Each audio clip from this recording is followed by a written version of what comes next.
Hey everyone, my name is Raghav and currently I'm working as a business analyst at Swiggy. तो आपने economics में किया MSc भी और बीएससी भी और जिसका कोई कनेक्शन रहता नहीं है डेटा एनालिस्ट से और लास्ट में आपने as a data analyst job लिया। तो मतलब आपको इसका इंस्पिरेशन कहाँ से मिला? उस टाइम पे डेटा साइंस का कीवर्ड बहुत ज़्यादा ऐसे बूम कर रहा था।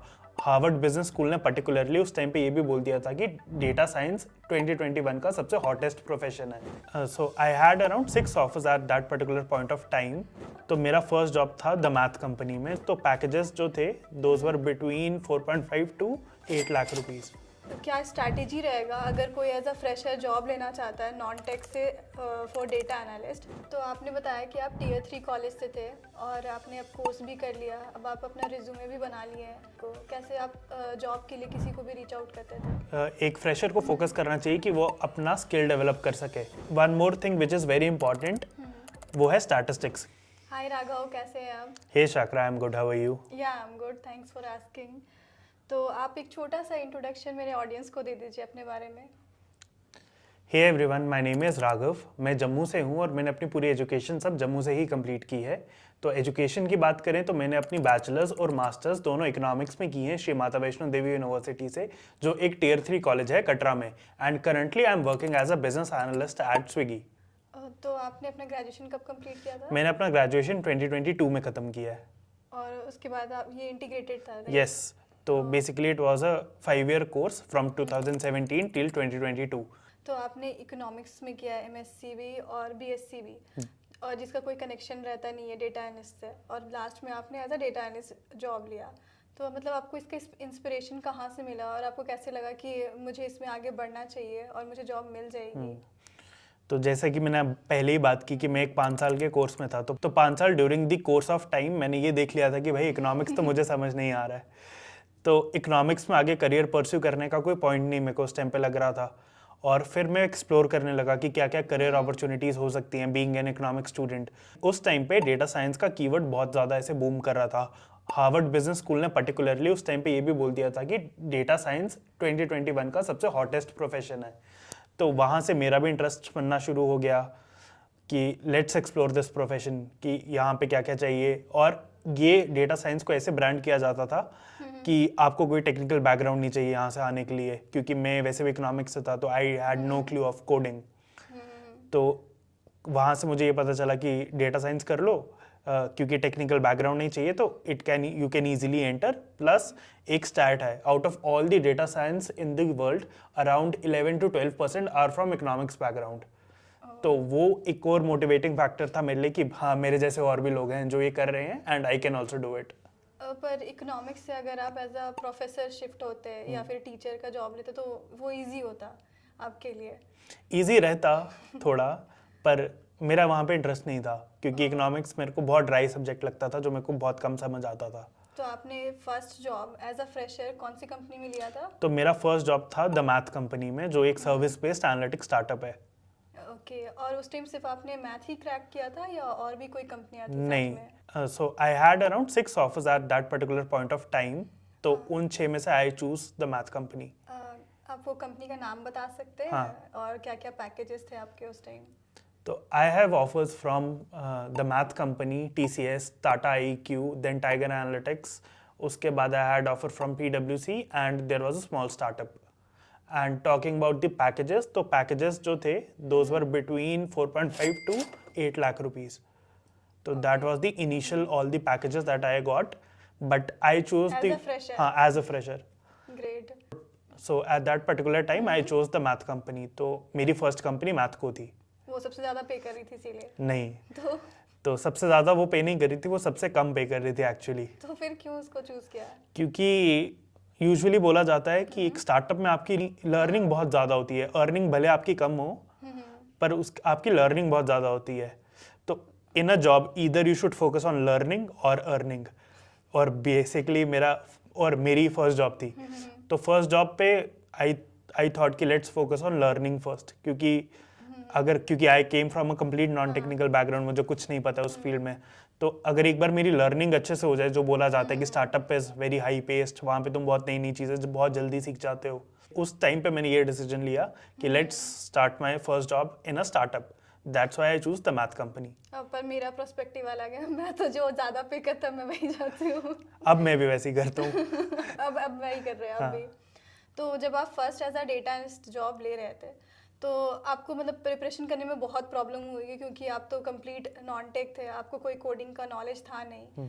तो आप क्या क्या मतलब क्या स्ट्रैटेजी रहेगा अगर कोई एज अ फ्रेशर जॉब लेना चाहता है नॉन टेक से फॉर डेटा एनालिस्ट, तो क्या क्या स्टेप्स उसको फॉलो करने चाहिए? तो अगर मैं स्टेप्स की बात करूं तो जो भी डेटा एनालिस्ट या बिजनेस एनालिस्ट का सबसे बेसिक काम रहता है वो होता है डेटा के अराउंड। तो सबसे पहले तो आपको ये पता होना चाहिए कि आप डेटा एक्सट्रैक्ट कैसे करोगे, और डेटा एक्सट्रैक्ट करने के लिए हम लैंग्वेजेस यूज़ करते हैं जैसा कि एसक्यूएल या फिर पाइथन। तो सबसे पहला पॉइंट ये है, आपको कोई भी एक पर्टिकुलर कोडिंग लैंग्वेज अच्छे से सीखनी है जो मेजरली हर कंपनी में यूज़ होती है, वो है सीक्वल।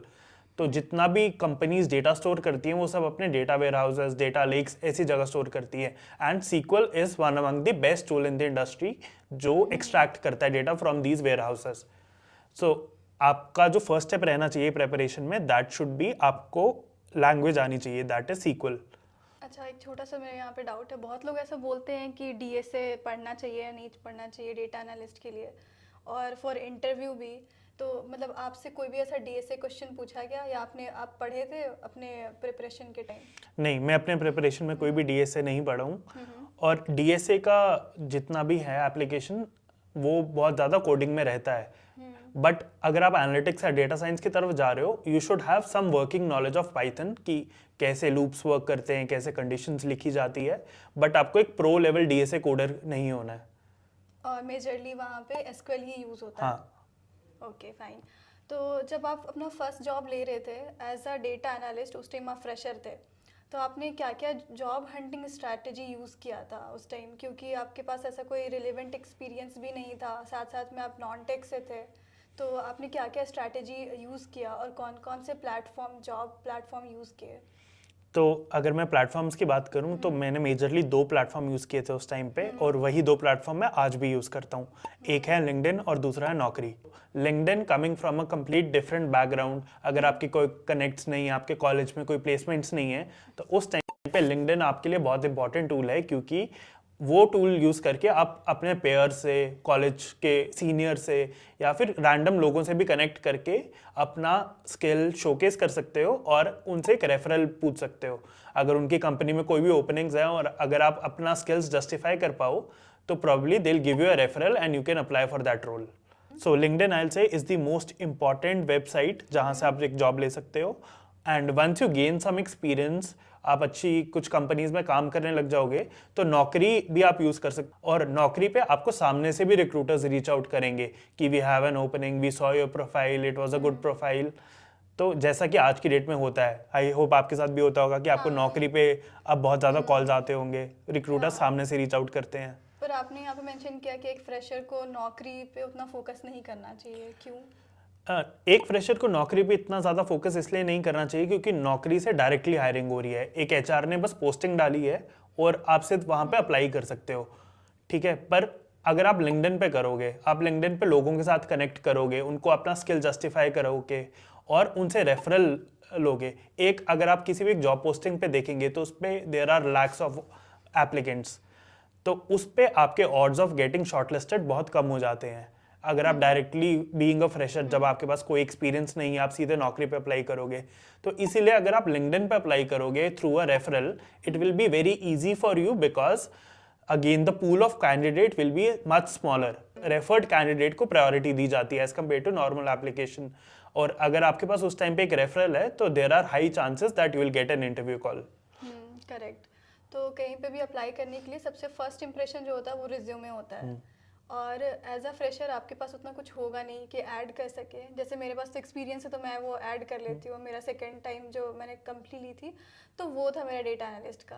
तो आपने कैसे अपना रिज्यूमे बनाया था as a data analyst for like as a fresher for data analyst?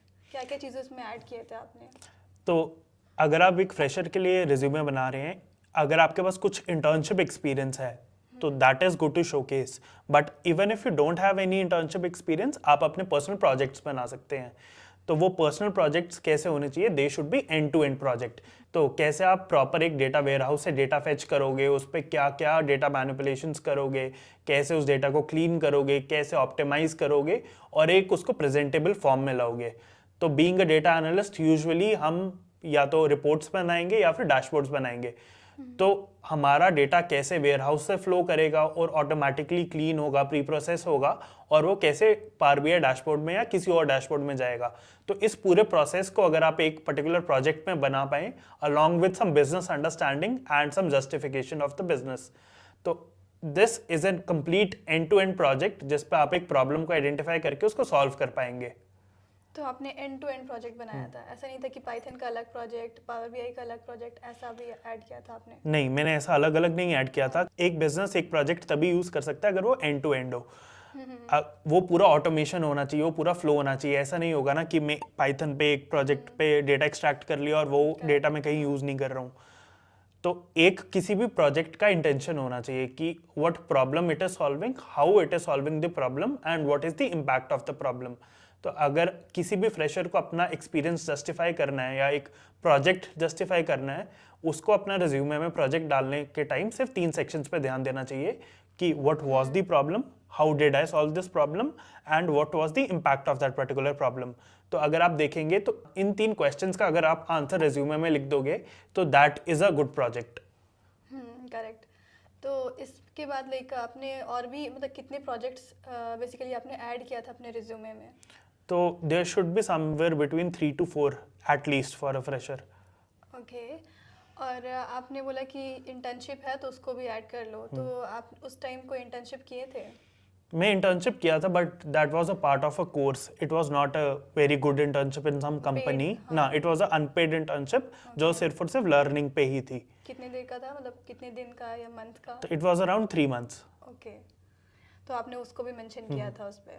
आपके रिज्यूमे का स्टेप्स क्या था? फर्स्ट आपने क्या रखा, फिर सेकंड क्या, इस तरह से मतलब कैसे आपने ऐड किया? हाँ, तो जो मैंने अपने लिए रिज्यूमे बनाया था उसके सबसे टॉप पे मैंने एक अबाउट सेक्शन रखा था जो हार्डली इट इज 2 और एट मैक्स 3 लाइन्स, जिसमें वो बता रहा था कि आई एम राघव बख्शी, मैं यहाँ से आ रहा हूँ, मेरी ये एजुकेशन है and I have skills in this particular domain.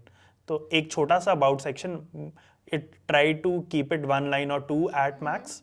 और उसके बाद I directly jump to my experience. तो अगर आपके पास इंटर्नशिप एक्सपीरियंस, आप वहाँ पे इंटर्नशिप एक्सपीरियंस डालें, और अगर आपके पास नहीं है तो आप वहाँ पे प्रोजेक्ट्स अपने डाल दिए। ओके, या गॉट इट। तो अगर कोई नॉन टेक्स है और उसको कुछ भी नहीं पता है कि कैसे एंटर करना डेटा एनालिटिक्स में, तो क्या वो कोर्स लेना सही होता है? और अगर जैसे कि अगर आप कोई कोर्स लिए थे तो आपको कितना हेल्प किया था, और क्या ये मतलब गारंटी देता है कि वो जॉब ले सकते हैं आप उस पर? कितना % तक वो हेल्प करता है? तो मार्केट में एक बहुत ज़्यादा मिसकंसेप्शन है कि अगर आपने कोर्स कर लिया या आपके पास एक पर्टिकुलर सर्टिफिकेट आ गया तो आपको एक जॉब मिल जाएगी, पर ऐसा असली में नहीं होता है। आप मतलब वर्ल्ड के बेस्ट स्कूल से भी एक कोर्स कर लो, बट अगर आपके पास कोई स्किल नहीं है जस्टिफाई करने के लिए तो you will not get a job. तो मेरा टेक उस पर यही है कि आपको कोर्स तभी लेना चाहिए अगर आपको उस कोर्स की लर्निंग बहुत अच्छी लग रही है, कि आपका एंड गोल लर्निंग होना चाहिए, एक सर्टिफिकेट अर्न करना नहीं। हाँ, बहुत को ऐसे बोलते हैं कि ये सर्टिफिकेशन कर लो, IBM का कर लो, वो लगा लो, जॉब मिल जाएगी। ऐसा होता है क्या? प्रेफरेंस मिलता है कुछ ऐसा इंटरव्यू में? नहीं, ऐसा बिल्कुल नहीं होता है। हालांकि अगर आप IBM का कोर्स ले लोगे और सिर्फ कोर्स के भरोसे पे, तो आपको IBM भी जॉब नहीं देगा। तो आपने बताया कि आप Tier 3 कॉलेज से थे और आपने अब कोर्स भी कर लिया, अब आप अपना रिज्यूमे भी बना लिए हैं, तो वहाँ तो Tier 3 कॉलेज की वजह से वहाँ कोई कंपनी आती नहीं होंगी, तो आप कैसे रीच आउट करते थे कंपनी को? कैसे आप जॉब के लिए किसी को भी रीच आउट करते थे?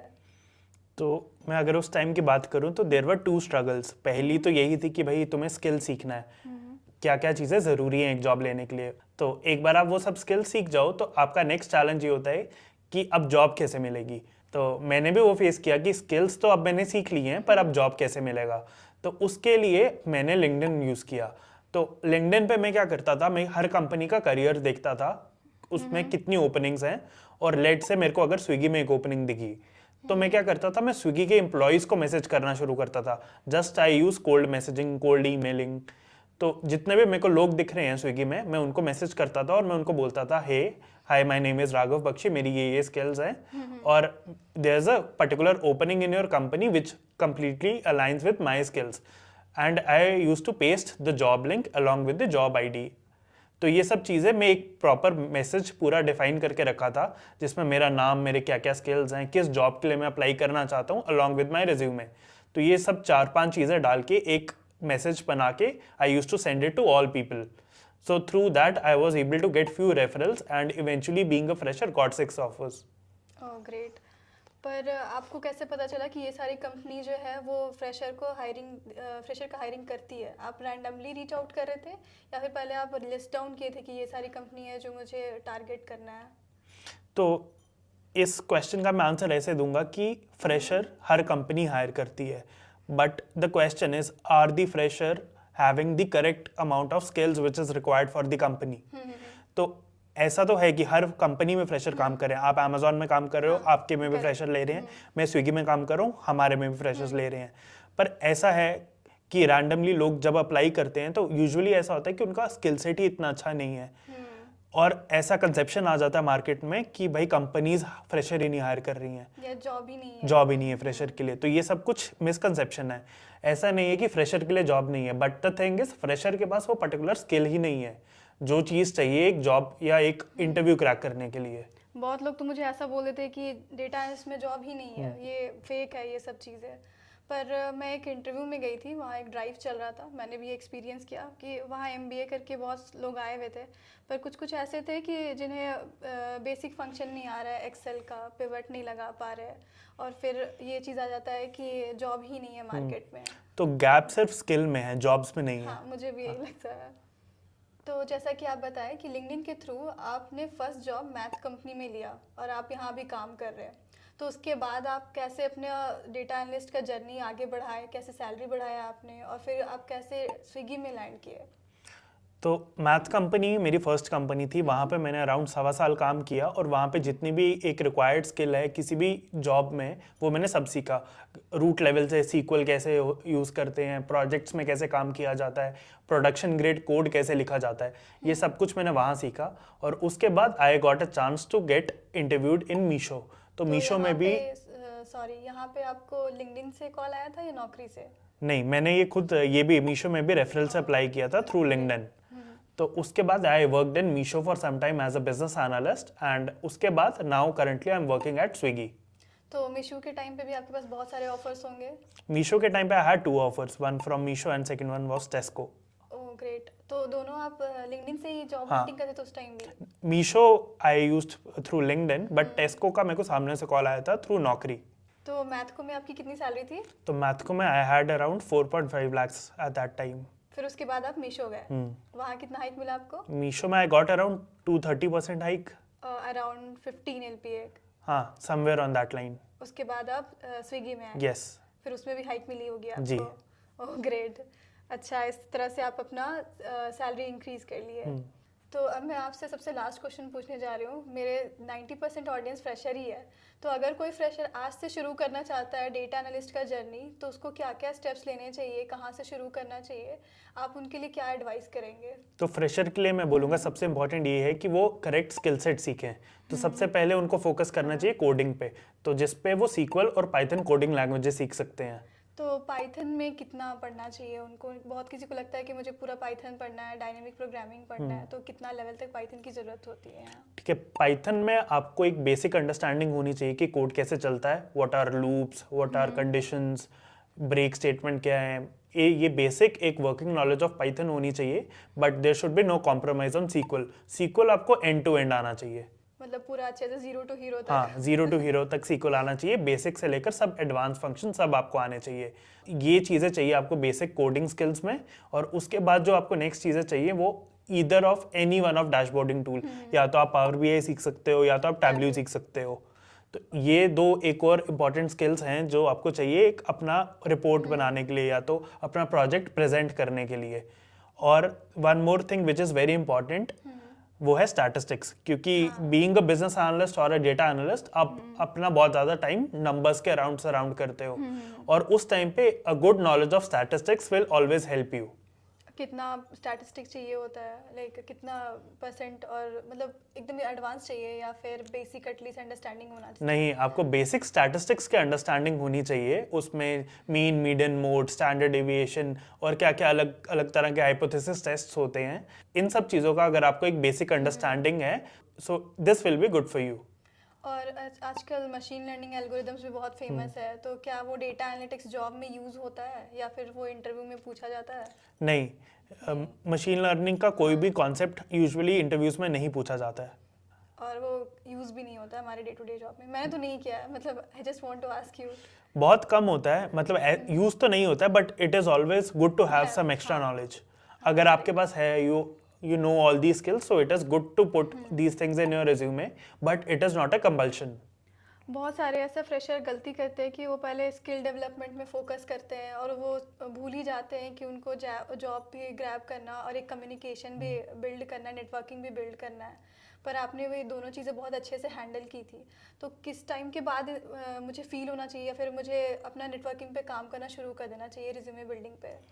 अगर आप किसी भी चीज़ की लर्निंग स्टार्ट कर रहे हो तो लर्निंग इज़ अ प्रोसेस, उसका एंड कभी नहीं होता है। तो आप कभी भी इस पोजीशन पे कंफर्टेबल नहीं होगे। आप हर बार सोचोगे ठीक है एक और चीज़ पढ़ लेता हूँ फिर अप्लाई करूंगा, but there is no good time. वो आप एक लूप पे फंस जाओगे और ऐसा कभी होगा ही नहीं कि आप एक particular skill 100% like you are a master of that skill, ऐसा नहीं होगा कभी भी। तो ऐसा होना चाहिए, there should be, you should learn the basic skills कि क्या क्या चीज़ें इंपॉर्टेंट है ब्रेक इन एक इंटरव्यू क्रैक करने के लिए। और उस टाइम पे क्रिएट सम प्रोजेक्ट्स, आप अप्लाई करना शुरू कर दो and you will learn things over the course of time. हाँ, इंटरव्यू से भी बहुत कुछ सीखेंगे, बहुत सारे ऐसे क्वेश्चंस आएंगे जो बहुत न्यू होंगे। हाँ, तो पहला इंटरव्यू आपका कभी भी क्रैक नहीं होगा, तो उस पर आपको पता चलेगा कि हाँ मैं कहाँ लैक कर रहा हूँ, क्या क्या चीज़ें मेरे को और सीखनी है। तो it is a process, it is a journey. तो मैं ये पूछना भूल गई थी आपसे, जब आप फर्स्ट इंटरव्यू देते होंगे तो आपको बहुत सारे रिजेक्शन भी हुए होगा, ऐसा नहीं कि फर्स्ट कंपनी में आपका हो गया। तो उस टाइम आप उसको कैसे फेस करते थे और कैसे आप उसको पॉजिटिवली लेते थे? Rejection is a part of life. अगर आप ऐसा कोई भी नहीं होगा जो आज तक किसी भी इंटरव्यू में रिजेक्ट नहीं हुआ है, but one good thing about rejection is वो आपको सिखा देती है कि आपको क्या चीज़ नहीं करनी है, ठीक है, और क्या क्या चीज़ें करनी है। तो मेरे फर्स्ट रिजेक्शन से मैंने ये सीखा कि क्या टाइप ऑफ क्वेश्चंस हैं जो यूजुअली इंटरव्यूज में पूछे जाते हैं and I am not able to answer those.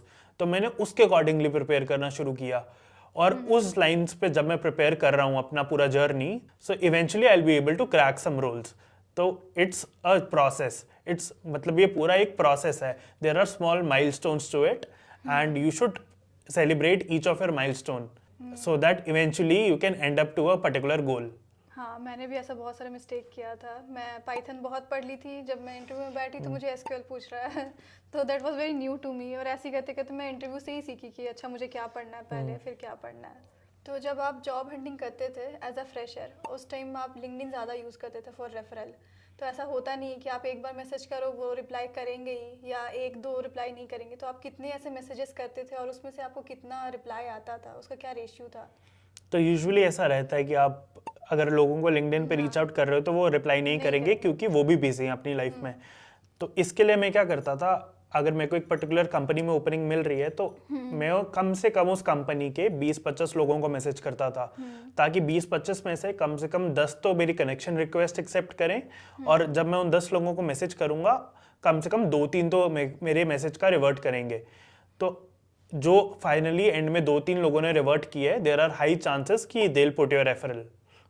हाँ, सेम मैं भी यही करती थी। जैसे ही कोई एक्सेप्ट करता था मैं वैसे ही मैसेज टाइप करना शुरू कर देती थी, और बहुत कम ही लोग का रिस्पांस आता था। बहुत लोग मुझे ये बोलते हैं कि लड़की की वजह से तुम्हें रिस्पांस आ जाता है, पर एटलीस्ट मेरे पास एग्जांपल है कि आपके पास भी रिस्पांस आया है। जी।